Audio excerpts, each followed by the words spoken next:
Let's talk about some content and some context as it pertains to some different ways that a business owner might be able to strategize a tax plan, knowing, of course, that you should never take YouTube advice or a podcast advice for taxes from someone who's not a CPA, right?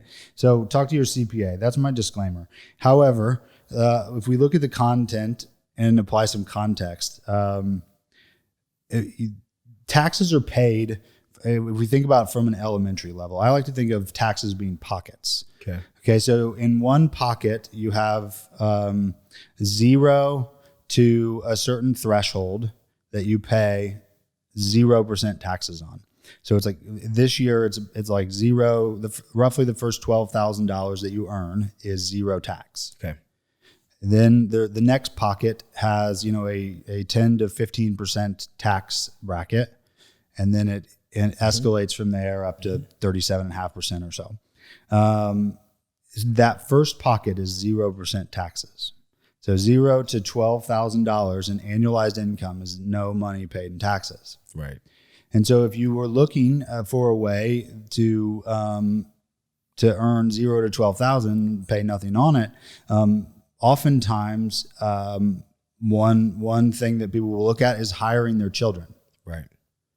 And because if you hire a minor and you are their legal guardian, then you are able to be the custodian of their earnings. Okay.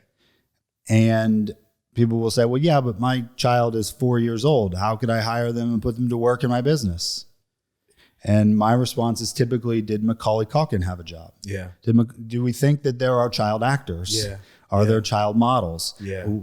If your baby was in the Huggies commercial, you were probably compensated for that. Right.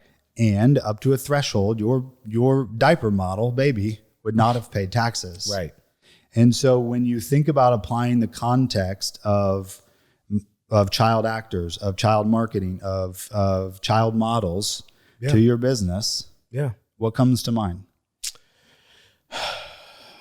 How do you think as a business owner you may be able to apply something of that context? So I do, because I raised my kids in the business. And so my kids, my son, I'm really proud of him. He's 23 years old. He just got his real estate license.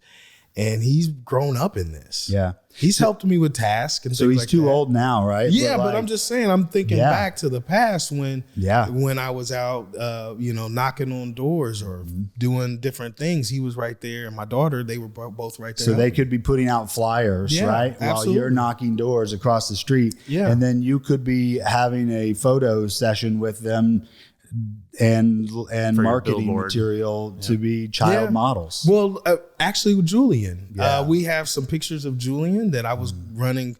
I was going to run Facebook ads, and the focus was going to be Julian, and you see the house. Yeah, because that was one of your really most highly engaged. Didn't you have a boomerang or something that was really highly engaged with her? I think. Yeah. And so then when you think about the context piece of it as a business owner, do some of your clients have kids? Yeah.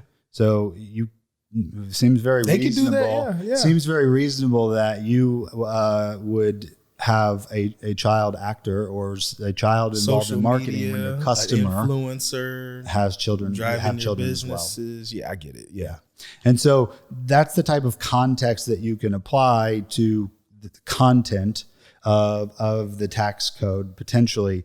The challenge becomes where people break down is believing that because they read language or a contract or tax code a certain way, that's the only application of it. Well, I don't think people are reading the actual contract. Wait, they should be. It's really exciting. I think that's where the problem lies, is in the ambiguity.